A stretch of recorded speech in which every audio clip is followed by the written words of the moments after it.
Good day, folks. This is Greg Judy at Green Pastures Farm. Today, I think this is the 30th of March, and kind of a exciting announcement. We leased another farm. We got 80 acres, and it's an older farm. Years ago, I can remember this farm. See, I built that log cabin in 1978, 79, and there wasn't anybody who lived out here in those days. There's about 1,000 acres on this whole block, and it's all been split up now. I mean, it's 80s and 40s and 20s, and I think there's the biggest block left in this whole area here around Rucker. I think there's about a 260 acre farm, but the rest of it's all smaller.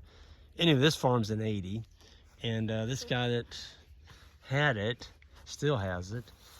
He ran cattle on here for a good many years, and he's gotten elderly and doesn't really want to fight it anymore in the winter time, and so he sold his cows in December. And they usually go to Florida or Alabama, where it's warmer, and we used to do his chores for him for about a month, and he would leave like the 1st of February, and we'd come over and make sure the cows had hay and whatever, water.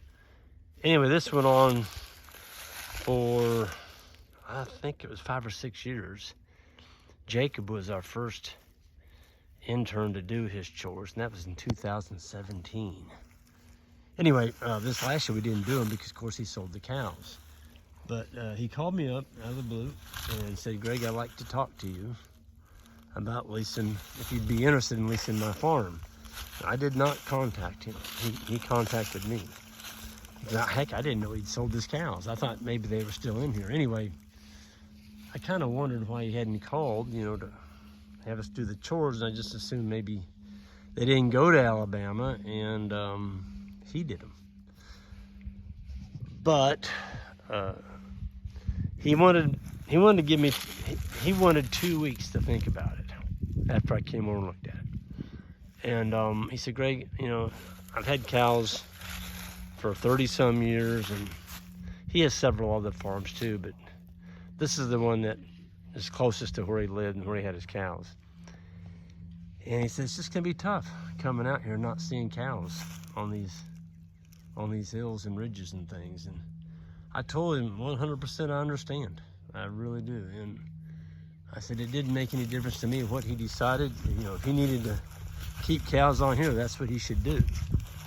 And so anyway, he called me yesterday and said, "Well, if you're still interested," he said, "I want to lease it to you." And so this is an 80 acres. There's 65 acres of grass on it. And the boys you can see them in the woods there. We've been on this thing since,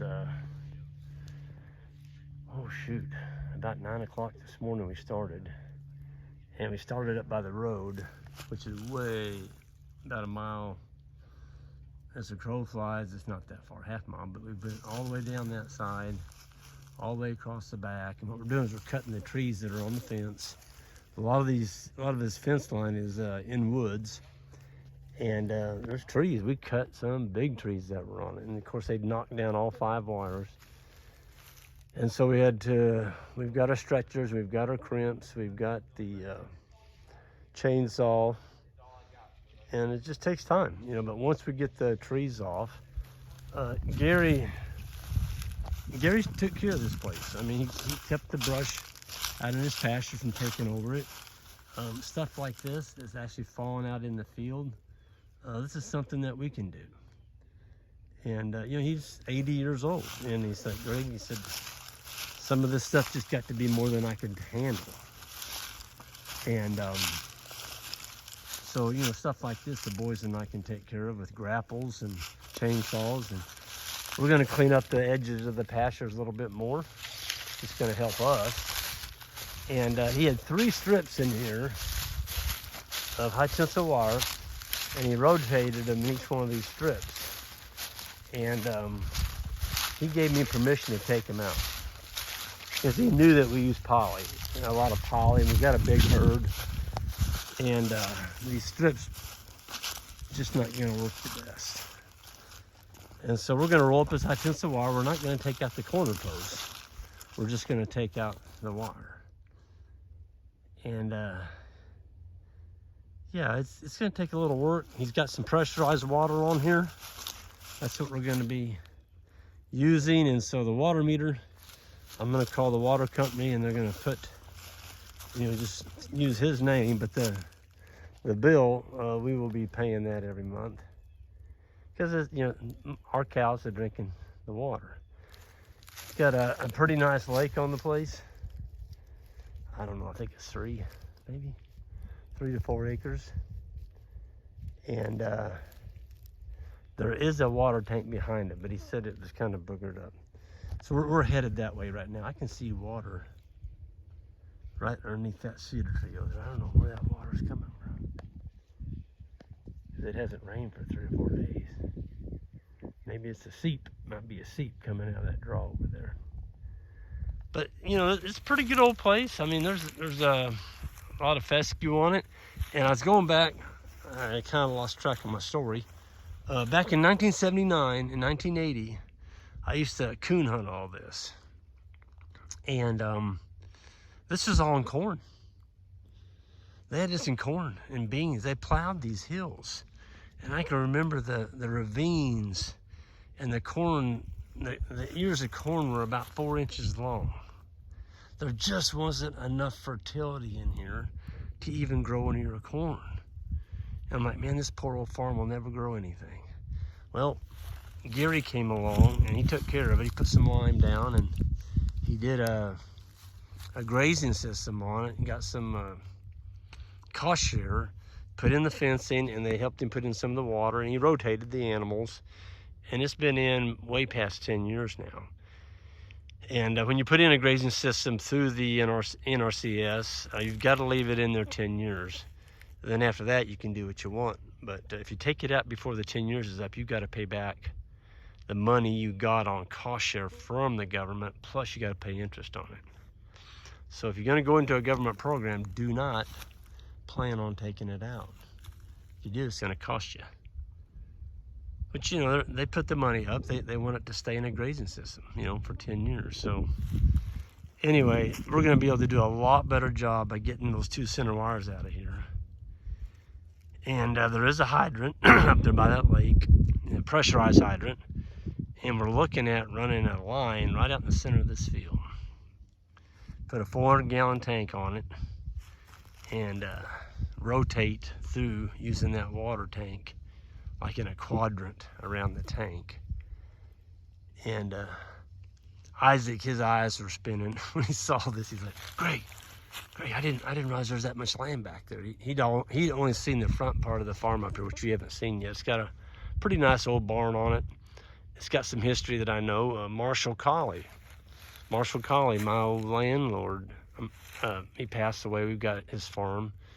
Marshall's dad built this barn up here on the front of this farm. You'll see it one of these days. But it's a beautiful old barn, and Gary's done a good job of keeping the roof on it.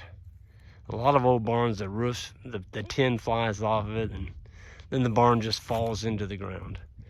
You know, the rain and it just, well, the rot and everything just takes it over. But Gary kept metal on that barn.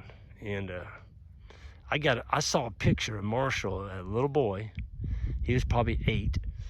And there was his dad and his uncles all standing in front of that barn up there by the road. And that was in like 1820, something like that. I'm sorry, 1820. Good lands, Greg.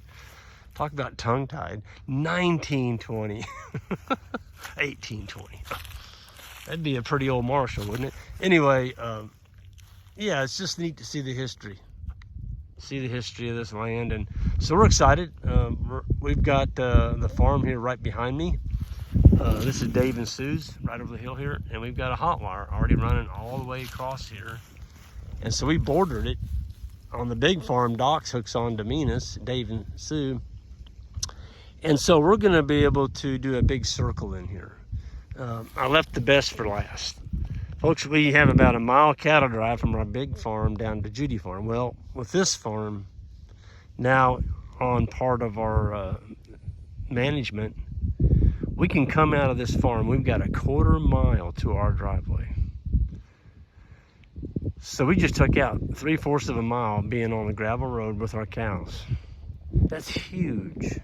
That's huge. So if you got, 150 or 160 baby calves, all we got to do is make it a 1/4 mile, and we get on Gary's, graze through here with, a rotation, then we dump on to Dave and Sue behind, then we dump on to Doc's. It's just a big circle. So that was just unbelievable. Isaac and I were like, oh, we can't believe it. We just took out our cattle drive, the big long one. We don't have to do that anymore. So that's going to be huge. So yeah, tickled to get it, and I'm going to go ahead and wrap up. The boys have disappeared down the woods, and I'm going to catch up with them with the Kubota. I'm trying to keep all the fencing supplies caught up so they don't have to walk far to get them.